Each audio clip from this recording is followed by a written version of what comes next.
Hello,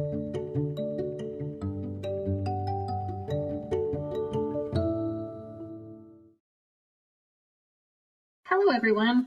Thank you for joining us in this session of Spokane Public Schools Keep Learning series for literacy. Today's lesson is for all our fifth graders out there, and any child who's interested is welcome to join us. My name is Mrs. Rich, and I'm a fifth grade teacher at Woodridge Elementary in Spokane Schools. I will be your teacher for this lesson. I'm so glad you are participating with me today. This is our first lesson in this series. Today, we'll be learning about using text evidence when inferencing. For today's lesson, you will need paper and pencil. I'll give you a moment to go ahead and gather your supplies. All right, let's get started. Today's lesson is called Running for Freedom. So we are on the Oregon Trail today, and we are running for our freedom from the outlaws. Our focus today is using text evidence when making inferencing. So you might think, what is inferencing? Inferencing is making conclusions about ideas based on text evidence and reasoning by the reader. So you need both things, text evidence and your own reasoning. Here's our essential question for today. What causes Francis to worry after he and Lottie notice the trees? So when we get to that part in the story, we really want to concentrate on things we notice. Here's what we're going to be using. What does a text tell me? What do I need to infer? And what conclusion can I make based on what I've read and what I've inferred? So let's go ahead and jump into our story. So today's story is historical fiction, and it is called Tucket's Travel by Gary Paulson. If there was one thing Francis Tucket knew with certainty, it was that death was close to taking them. Dawn was coming, and here he was, a 15-year-old boy in charge of 2 children walking across a sun-beaten, airless plain that seemed to be endless. Francis, Lottie, and Billy had no food or water or any immediate hope of getting any. And at any moment, a dozen or two of the meanest men Francis had ever seen in a world full of mean men could come riding up on them, and he didn't finish the thought. There was no need. Besides, in surviving Indian fights, blizzards, battles, and thieves, he had learned the primary rule about danger. It would come if it would come. You could try to be ready for it. You could plan on it. You could even expect it, but it would come when it wanted to come. Lottie and Billy understood this rule too. He found them sitting in a wagon on the prairie all alone. The father had died of cholera, and their wagon train had been abandoned by the family, afraid of disease. Lottie had been 9 then, Billy 6. Francis hadn't thought he and the children would stay together long. After all, he had to keep searching for his own family. He'd been separated from them a year before, when Pawnees had kidnapped him from the wagon train on the Oregon Trail. But Francis and Lottie and Billy, well, they were used to each other. They stuck together. Unlike Francis and Jason Grimes, the one-armed mountain man. Jason Grimes had rescued Francis from the Pawnees and taught him how to survive in the West on his own. Then they parted ways. Until last night when Grimes had helped them to escape from the Comancheros. The Comancheros were an outlaw band, ruthless, terrifying, inhumanely tough. To escape, Grimes had had to take the pack horses Francis and Lottie and Billy had been riding and lead them off empty, hoping the Comancheros would follow his tracks westward while the 3 children headed north on foot in the dark of the night. So Gary Paulson has dropped us right into the thick of things in this story. He started off with all this danger. We're finding out how the children have met and that they're running from the lies from the Comancheros. It was a decent plan. It was their only plan, and it seemed to be working. As Francis and the 2 children had moved north in the dark, they had seen the Comancheros ride past them after Mr. Grimes tracking the horses. The Comancheros had missed the footprints of the children, partly because it was hard to see them, and partly because Francis made Lottie and Billy walk in each other's footprints. He came last, brushing out the trail with a piece of mesquite behind him. But luck was the major factor in this plan. If the Comancheros caught Grimes or even got within the sight of him, they'd know that Francis and the children weren't with him. They'd turn and come back for the children. Children meant real money because they could be sold or traded into slavery. Francis knew that brushing out the tracks would only work in the pitch dark of night. In daylight, the brush marks themselves would be easy to follow.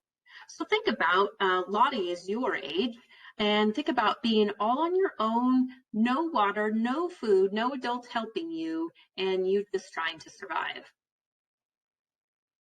I'm tired. Billy stopped suddenly. I think we've gone far enough. Francis frowned. When Francis had first met Billy, the boy wouldn't say a word, and now he'd gone from never talking at all to complaining. If they catch us, they'll skin you, warned Lottie. Now keep walking. If we don't keep moving, they'll be on us like dogs, won't they, Francis? On us like dogs. Lottie loved to talk, would talk all the time if she had the chance. Seemed to have been talking since Francis had found her in that wagon. Lottie would explain every little detail of every little part of every little thing she was talking about so that not a single aspect of it was missed. And she sometimes drove Francis over the edge. And you can really tell by the way Paulson explains that part. Every little detail, every little part. He's really trying to get across that sometimes she grates on his nerves a little bit. Now, as Billy started moving again, Francis picked up the pace, pushed them as hard as they could stand it, and then harder, and Lottie didn't have breath left to speak. Dawn brought the sun, and the sun brought heat. Francis and the children were bareheaded, and the sun quickly went to work on them. Billy wanted to complain, especially as the morning progressed, and there was no water, and the sun rose higher and became hotter, but Francis drove them until Billy began to weave. Then Francis picked Billy up and carried him piggyback, mile after mile, then yard after yard, and finally step after step. So again, Paulson is trying to get across how grueling this is. Lottie saw it first. There, she said, see the spot? Francis was near dead with exhaustion. Now look at the figurative language that's been using there. He was near dead, so hyperbole is really exaggerating just how exhausted he was. He had hardly slept at all for the 2 nights before and had been used roughly by the commentaries in the bargain. He was close to the breaking point as he said, "What spot?" "There. No, more to the right, on the horizon. It's trees. I'm sure of it. A stand of trees." They had seen many mirages, images of trees and water that were not there. But Francis looked where she was pointing and saw it instantly. He stopped and set Billy down. The boy was asleep, and he collapsed in a heap, still sleeping. "You're right. Trees. And trees mean water." Now remember, our focus question is about what's happening with these trees. So we really want to listen in here. He turned and studied the horizon. He hadn't been able to look up when carrying Billy, and he was shocked now to see a plume of dust off to the west and south. It was at least 15 miles away, against some hills in the distance. It was so far away that it seemed tiny, but Francis knew it was probably caused by riders, many riders. So who's he worried about? The commentaries coming back. Lottie saw him staring. Could it be buffalo? She watched the dust. A small herd? Not here, Francis thought. Not here in this dust and heat with no grass and no water. Buffalo wouldn't be that stupid. I'm sure it's buffalo. You're lying, she said. I can tell when you're lying to me, Francis Tucket. It's them, isn't it? Francis said nothing, but his mind was racing. So the riders were heading back eastward. But why would they be coming back so soon? Had they caught Grimes already? If so, they'd be looking for the children. Or had they given up the chase and just seen Grimes and found that he was alone and turned back, still looking for the children? They might miss the tracks. He knew this was a vain hope. There hadn't been a breath of wind to blow the dust over the brush marks he'd left, and undoubtedly they had men who were good trackers, men who were alive because they could track mice over rocks, so the commentaries would find them. And then look to the trees, which were about 2 miles away. He could carry Billy there. They could get to the trees in time. Then what? The riders would keep coming back until they came to the place where Francis and the children had turned off, about 9 miles back. They would see the marks and turn and start north. 9 miles. The horses would be tired and they would make 10 miles an hour. They had to ride maybe 20 miles back to the turn and then 9 or 10 miles north after the children. He let the figures work through his tired brain. Maybe 4 hours. but more likely 3. The riders would be on them in 3 hours. Francis and Billy and Lottie would need an hour to make the trees, and then nothing. It would all just happen later. They'd get him and take the children, and nothing would have changed except a few horses would be very tired, and he, Francis, would be dead. And as for what would happen to Lottie and Billy, his heart grew cold. There was something else back there, more than just the plume of dust. There was a cloud. At first it was low on the horizon and showed only a gray line, so low that Francis almost hadn't seen it, but it was growing rapidly, the wind bringing it from the west, and as it grew and rose, he could see that it was the top edge of a thunderhead. It didn't look like salvation, not at first. So salvation, what do you think that means? Something that's going to fix them and save them. He had seen plenty of prairie thunderheads, but as he watched it, he realized 2 things. 1, it was growing rapidly, roaring along the high winds, coming toward them at much faster rate than the horses of the Comancheros. 2, it would bring rain. And I love the word that Paulson uses here, roaring along with the high winds, so we can really visualize and hear what's happening in the story. Rain that would ease their thirst and cool their burning bodies, and far more important, rain that might wipe out their tracks, erase everything they had left behind them. Still, it was a race, and nothing was sure. The clouds had to keep coming to beat the horsemen to where the children's tracks turned north, and it had to rain. If the clouds turned off or didn't beat the Comancheros or didn't leave rain, then distance was all the children had. They needed to get to the trees and build some kind of defense.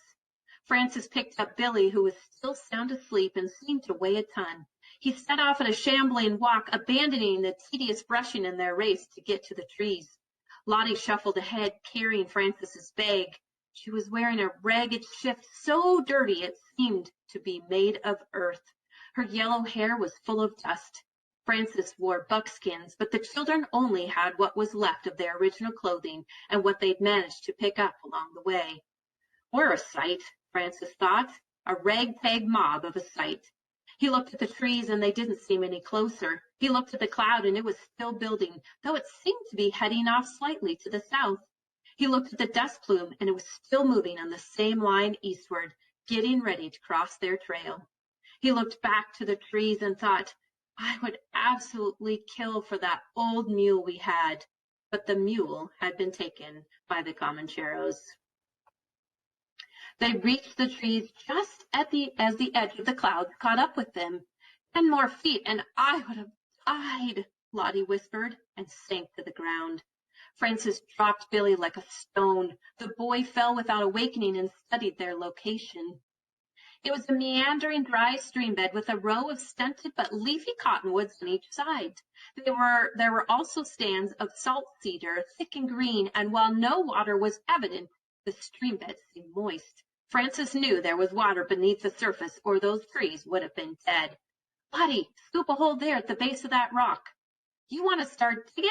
Why don't you just go ahead? I have more important things to do than scrape at the old ground. Water. Francis was so dry he croaked. Dig down and let it seep in. Oh, well, why didn't you say so? Lottie knelt by the rock and started digging in the loose sand with her hands. When she was down 2 feet, she yelped, Here it is, just like you said, coming in from the sides. Oh, Francis, it's so clear. Come see. She scooped some up and drank it. Sweet as sugar. Come try it. So just think about how amazing that water would taste. It's hot, it's dry, they never know when their water's going to come, and they've walked all those miles, and now finally something to quench their thirst a bit. Francis knelt and cupped his hand and drank and thought he had never tasted anything so good, but he stopped before he was full. The wind was picking up now, blowing hard enough to lift dust and even sand, and he could no longer see the dust from the riders. The wind was blowing at the coming thunderheads, and he smiled because even if it didn't rain, there was a good chance the wind would fill in and destroy their tracks. But now the thunderhead was over them, dark, so huge it covered the whole sky, and the wind had increased to a scream. So remember before they talked about the wind, and now it was screaming. So you can think about and imagine what that sounds like and how fiercely that wind is blowing. And that's what I love about Gary Paulsen, is he's so detail-oriented about his writing. Over here, Frances yelled to Lottie, beneath this ledge. Incredibly, Billy was still asleep. Frances grabbed the boy and shook him until his eyes opened. Get over there by that rock ledge. Everything is going to break loose. Bolts of lightning hit so close, Frances felt it ripple his hair. So close the thunder seemed to happen in the same split instant, and with it, the sky opened and water fell on them so hard it almost drove Francis to his knees. He had never seen such rain. There seemed to be no space between the drops. It roared down, poured down in sheets, in buckets. Francis couldn't yell, couldn't think, couldn't breathe. He held Billy by the shirt and dragged him beneath the ledge that formed the edge of the stream bed, away from the trees and out of the wind. Lottie was there already, and they huddled under the overhang just as the clouds cracked again and hail the size of Francis's fist pounded down. One hailstone glanced off the side of his head and nearly knocked him out. Move in more, he yelled over the roar of the storm. Farther back, move. He pushed against Billy, who slammed into Lottie. They were already up against the clay bank beneath the ledge and could not go further in. Francis's legs and rear were still out in the hail and took a fearful beating. So imagine that. The hail is almost like baseball size, and it's coming down so hard, it's really painful for Francis to get hit by it. He doubled his legs up, but even so, the pain was excruciating, and though the large hailstones quickly gave way to smaller ones, his legs were immediately stiff and sore. The stream bed filled in with the heavy downpour. Luckily, they were near the upstream portion of the storm and so avoided the possibility of a flash flood, which would have gouged them out of the overhang and taken them downstream to drown. As it was, the water came into the pocket beneath them and turned the dirt to mud, and soon they were sitting in waist-deep hole of thick mud and water. And just as soon, in minutes, the rain had stopped. The clouds had scudded away, and the sun was out, cooking the mud dry. So think about that. He was wanting that thunderstorm to come because it would be their salvation, but had they been in lower ground and that flash flood occurred, that would have possibly killed them. Aching, Francis pulled himself into the sun. The children crawled after. Water still ran in the stream, but was receding quickly. The hot sun felt good, and Francis wanted to take his buckskin shirt off to hang, but he knew that if he didn't keep wearing it, the shirt would dry stiff as a board. He straightened slowly, working the pain out of his legs. He looked to the west and smiled. There would be no tracks after that. And that's where Gary ends our story. So we really don't know what happens to the children. We have to just kind of use our imagination about what occurred. All right, our essential question is, what causes Francis to worry after he and Lottie noticed the trees? So hopefully when we got to that part of the story, you were listening and you have some ideas in your head. So this is what I found. They had seen mirages, images of trees and water that were not there. So remember, he was concerned at first that maybe those trees didn't exist. And then he said he hadn't been able to look up, but he did see a plume of dust off to the west and the south.